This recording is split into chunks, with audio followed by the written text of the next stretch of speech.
નમસ્કાર. લાસ્ટ લેક્ચરમાં આપણે વિલ અને વુડ વિશે માહિતી લીધી હતી. આજના લેક્ચરમાં આપણે સેલ અને શુડ વિશે માહિતી લઈશું. તો સૌપ્રથમ સેલના કેટલાક ઉપયોગો છે. તો સેલ ક્યાં ઉપયોગ થાય?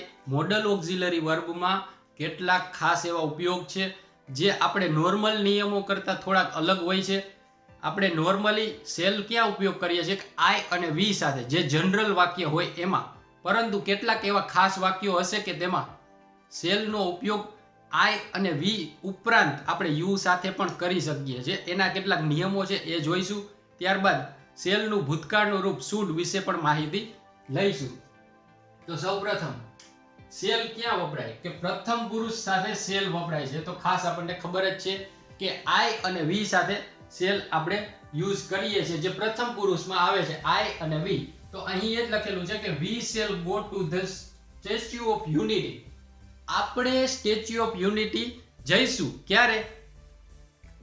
જ્યારે આપણે ભવિષ્યનું વાત કરતા હોય ત્યારે. જેમ કે હું એમ કહું કે આપણે આવતા વીકે સ્ટેચ્યુ ઓફ યુનિટી જઈશું, તો આ જે પ્રથમ પુરુષ સાથે સેલ આપણે જ્યારે ઉપયોગ કરીએ છીએ એટલે એ શું દર્શાવે છે? ભવિષ્યકાળ દર્શાવે છે. ખાસ યાદ રાખજો કે પ્રથમ પુરુષ એટલે કે આઈ અને વી સાથે જ્યારે સેલ આવે તો એ ભવિષ્યકાળ દર્શાવે છે. એના પછી હજી એક ઉદાહરણ જોઈએ કે I shall come to Rajkot. તો હું રાજકોટ આવીશ એવું ભવિષ્યકાળ દર્શાવવા માટે. એટલે કે પ્રથમ પુરુષ સાથે જ્યારે સેલ આવે તો એ ભવિષ્યકાળ જે નોર્મલી આપણે વાક્યમાં યુઝ કરીએ છીએ એ દર્શાવે છે. એના પછી પ્રશ્નાર્થ વાક્યોમાં સેલ બોલનાર વ્યક્તિ દર્શાવે છે.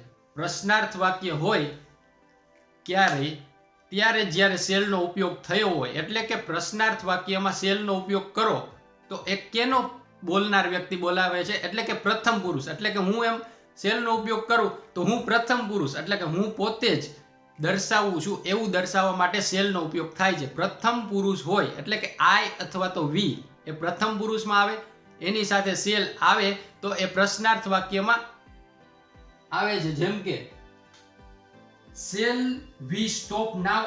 આપણે હવે પૂર્ણ સ્ટોપ એટલે કે થોભી જવું જોઈએ એવું આપણે બોલતા હોઈએ છીએ. કે ઘણાય આપણે એવું બોલીએ કે આપણે હવે બસ કરવું જોઈએ, પૂરું કરવું જોઈએ. એમ આપણે બે ચાર જણા હોય અને બોલનાર વ્યક્તિને દર્શાવવું હોય પ્રથમ પુરુષ, તો એની સાથે સેલ આવે છે. સેલ વી સ્ટોપ નાવ આપણે ઘણી વાર બોલતા હોઈએ કે હવે આપણે આ બંધ કરીએ. એવી જ રીતે દર્શાવવા માટે સેલનો ઉપયોગ થાય છે જ્યારે પ્રશ્નાર્થ વાક્ય હોય ત્યારે. પછી એના પછી છે પ્રશ્નાર્થ વાક્યમાં જ્યારે સેલની સાથે એવર આવે એ હંમેશા ભવિષ્યકાળ જ દર્શાવે છે. ખાસ યાદ રાખજો કે પ્રશ્નાર્થ વાક્યમાં સેલની સાથે જ્યારે એવર આવે તો એ પ્રશ્નાર્થ વાક્ય દર્શાવે છે, એની સાથે ભવિષ્યકાળ જ આવે. એ ખાસ યાદ રાખજો. સેલ એવર ફોરગેટ હર, એમાં એમ કહે છે કે સેલ આઈ એવર ફોરગેટ હર. હું તેણીને ક્યારેય ભૂલી શકીશ.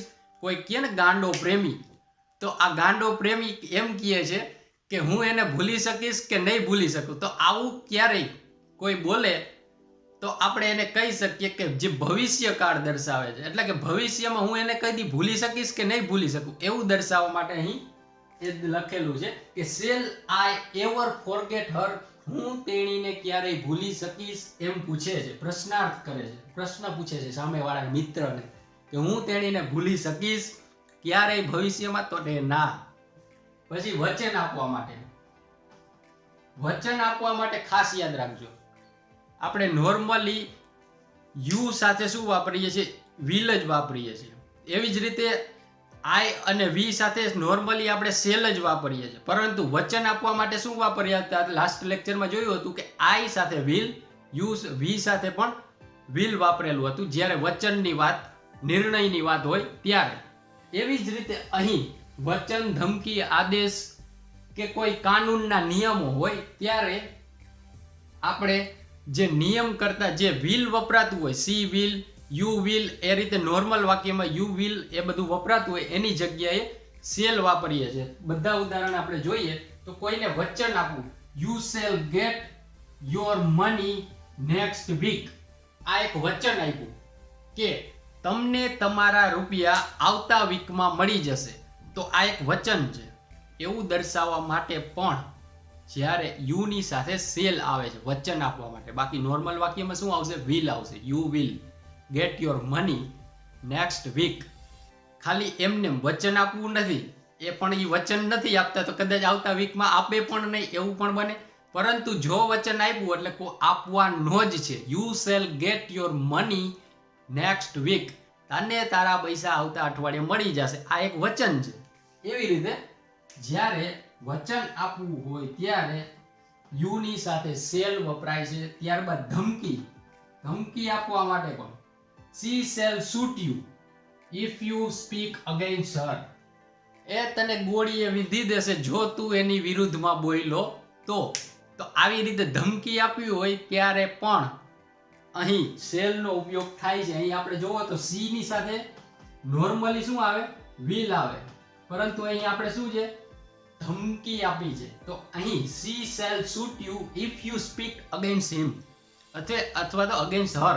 કોઈ પણ તેના વ્યક્તિની વિરુદ્ધમાં બોલીશ તો તને ડાયરેક્ટ ગોળીએ જ મારી દેશે. એવી ધમકી આપે કોઈ તો એના સાથે તમારે યાદ રાખવાનું કે વિલ ની જગ્યાએ શેલ આવે. ત્યારબાદ છે આદેશ.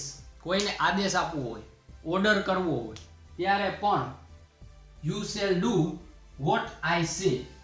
તમારે એ જ કરવાનું છે જે હું કહું છું. એવો ઓર્ડર આપવો હોય ત્યારે પણ યુ વિલ ની જગ્યાએ યુ શેલ આવે છે. એ ખાસ યાદ રાખજો. કાનૂન, કાયદાકીય કોઈ પણ પ્રક્રિયા કરતા હોય, કાનૂની બાબત જે બધું નિયમ પ્રમાણે જ કરતા હોય ત્યારે પણ શેલ નો ઉપયોગ થાય છે. જેમ કે everything shall be done according to law.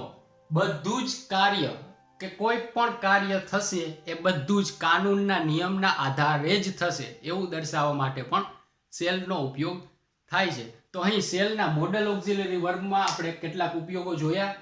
તમારી નોટ્સમાં લખી લેજો. સાથે હવે શેલ પછીનું એનું ભૂતકાળનું રૂપ શુડ, તેની પણ માહિતી લઈ લઈએ. હવે શુડના વધુ ઉપયોગમાં જોઈએ તો શક્યતા, પછી છે વાકચાતુર્ય. વાકચાતુર્યમાં એટલે કે ઇફેક્ટિવ તમે કોઈ સાથે બોલતા હો, કોઈને ઇમ્પ્રેસ કરવા હોય ત્યારે તમે શુડનો ઉપયોગ ક્યારેક કરો તો એમ લાગે કે ના આ ભાઈ કંઈક સારું બોલી રહ્યો છે અથવા તો બોલી રહી છે. પછી છે કેટલાક સમૂહ શબ્દ છે.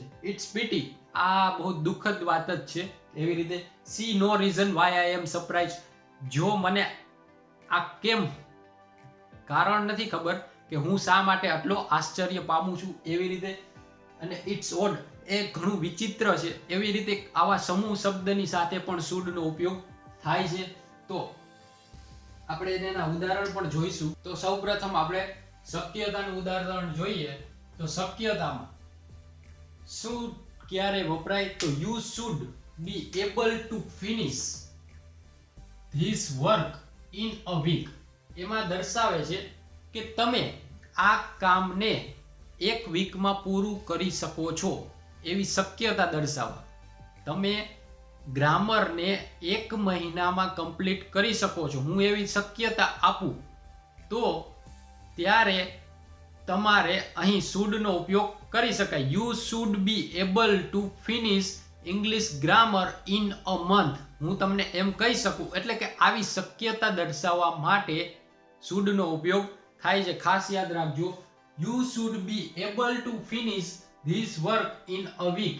તમે આ કાર્ય એક અઠવાડિયામાં પૂરું કરી શકો છો. એવી શક્યતા દર્શાવવા માટે અહીં આપણે શુડનો ઉપયોગ કરેલો છે. Should model auxiliary verb. ત્યારબાદ વાકચાતુર્ય વાળા પ્રશ્નો. કેટલાક પ્રશ્ન હોય કે આપણે કોઈને સામેવાળા વ્યક્તિને ઇમ્પ્રેસ કરવા માટે પૂછતા હોય, બોલવાની વાકચાતુર્યતા દર્શાવવી હોય ત્યારે આપણે શુડનો ઉપયોગ કરીએ પ્રશ્ન પૂછવામાં તો વધારે ઇફેક્ટિવ રહે. જેમ કે should I tell you all this, મારે તમને આ બધું કહેવું પડશે અથવા તો કહેવું જોશે, એવું બતાવવા માટે શુડનો ઉપયોગ થાય છે. ત્યારબાદ છે કેટલાક સમૂહ શબ્દ. ઇટ્સ પીટી એટલે કે એ દયાજનક અથવા તો દુઃખદ વાત છે. See no reason why I am surprised, જો એનું કોઈ કારણ નથી કે હું શા માટે આટલો આશ્ચર્ય પામું છું. ઇટ્સ ઓડ, એ ઘણું વિચિત્ર છે. એવું દર્શાવવા માટે આના કેટલાક સમૂહ શબ્દ સાથે શુડ વપરાય છે. It's pity, see no reason why I am surprised. It's odd, આ બધાની સાથે શુડ વપરાય છે. એનું ઉદાહરણ જોઈએ. It's odd that you should say this to me. એ મને ઘણું વિચિત્ર લાગે છે કે તું મને આ બધું કહે છે. ઇટ્સ ઓડ, ઘણું વિચિત્ર લાગે છે. ધેટ કે you should say this to મી, તું મને જે આ કહે છે તે. એટલે કે જે તું મને કહે છે એ ઘણું વિચિત્ર લાગે છે એવું કહેવા માટે શુડ નો ઉપયોગ કરેલો છે. ક્યારે? જ્યારે કેટલાક it's pity, see no reason, આની સાથે શુડ આવે છે. ખાસ યાદ રાખજો. હજુ એક વાક્ય છે કે it's pity you should sit here for a long time. એ ઘણી દયાજનક બાબત છે કે તું ઘણા સમયથી અહીંયા બેઠો છો, એવું દર્શાવવા માટે પણ શુડ નો ઉપયોગ થાય છે. તો અહીં આપણે આજના લેક્ચરમાં સેલ અને શુડ વિશે માહિતી લીધી. તો આ મોડલ ઓક્ઝિલરી વર્બના નિયમો બધા જ લેક્ચરમાં હું તમને કહું છું કે સેમ હોય છે, માત્ર તેના ઉપયોગો જ શીખવાના છે. તો આ ઉપયોગો બધા જ ખાસ યાદ રાખજો, કારણ કે એક માર્કમાં તો મિનિમમ આ મોડલ ઓક્ઝિલરી વર્બ આવવાનું જ છે.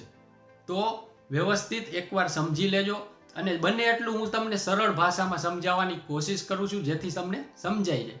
તો નેક્સ્ટ લેક્ચરમાં વધુ આપણે મોડલ ઓક્ઝિલરી વર્બ જોઈશું. જય હિન્દ.